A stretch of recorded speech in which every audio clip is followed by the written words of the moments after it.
My name's Crary. I'm the chef de cuisine here at the Viceroy Hotel for Whist Restaurant. A regular day here at the hotel, we probably serve between 300 to 400 people. Well, the first rule is to not make mistakes in the kitchens because you're playing with fire and knives all day. Never make bacon without a shirt or pants on.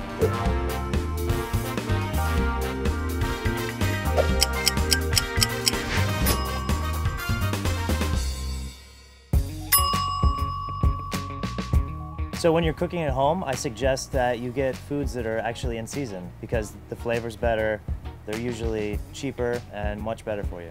So it's always good to get something straight from the farmer like that. One of the must-haves for summer for me personally is cherries from the farmer's market. One of the ways we like to pit our cherries here at the Whist is we use a piping bag tip or a pastry tip that has teeth on it for, piping icings for cakes and things like that. This is if you want to do a little more of an impressive cherry, if you want to leave the stem on.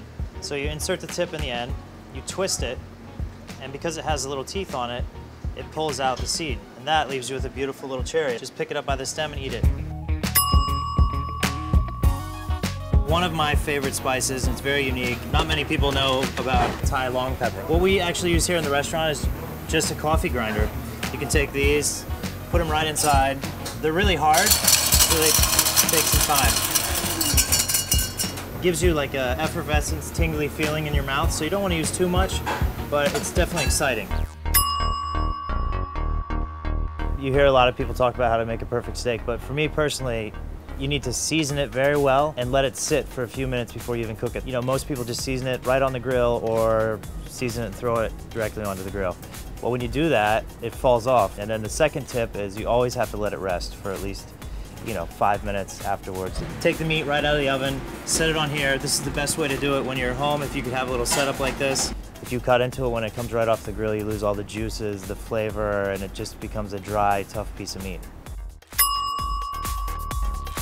One of my favorite tools is the cryovac machine, which actually changes the pressure inside the chamber. I think every at-home cook should have. Obviously, you're not going to have this in your house. So they make the food saver version, which is about $100. So what this does is you place this inside of here. There's a heating element that's going to seal the bag. So now the pressure is changing, and it's going to just crush it. So this is really good for if you want to marinate things. See how there's zero oxygen in there, there's no air. So if you put a liquid in here, a steak, something, anything, it just pushes all that flavor inside of it. And it actually will stay much longer like this because there's not oxygen in there that creates spoilage.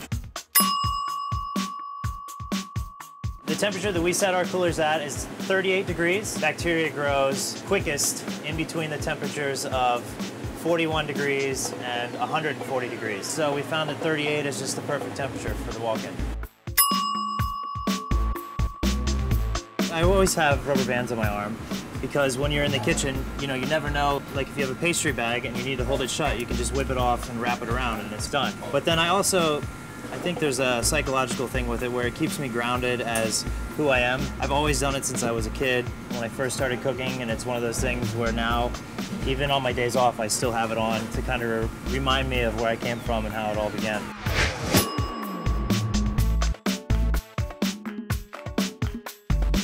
Be sure to subscribe to Taste It so you can catch the newest episodes of 7 Questions in the Kitchen.